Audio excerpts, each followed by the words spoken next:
Yep, sanibonani bafethu, sanibonani. As an Orlando Pirates supporter, mina I will tell you iqiniso bafethu ne. Yes, uMbokazi is a star, is what, but le ukuthi nina nithi fanele ayodlala e-Europe, hayi angiyitholi kahle leyo ndaba. Uyodlala e-Europe for what? Fanele ayodlala e-England, angafithi ukuyodlala e-England. E-England kudlala iy'nkomo bafethu, abelungu yiy'nkomo.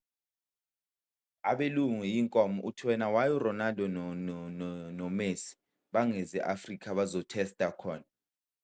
Badlala kuwo wonke lama-top 5 leagues, abezi e-Afrika bazo-test-a. Why? It's because e-Africa, that's where the challenge is. That's where the real soccer is. Abelungu ibhola bafethu bali-treat-a as i-hobby. Thina masithi sithumela uMbokazi e-England, uyodlala nabantu mababhorekile badlala ibhola. Aba-treat-i ibhola as i-career. Yes. Manithi uMbokazi nifuna ayodlala e-Europe for imali, kungcono aye la kunabo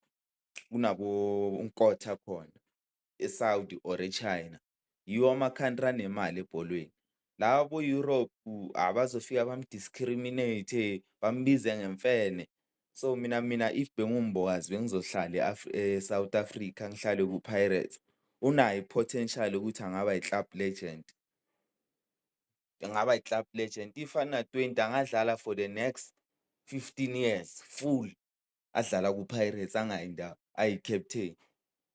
Mina I would opt loko than ukuthi ngisuke lana ngiyodlala nabelungu ekugcineni abazongibiza ngemfene mase ngibahlula, because obvious uzobahlula labantu abelungu.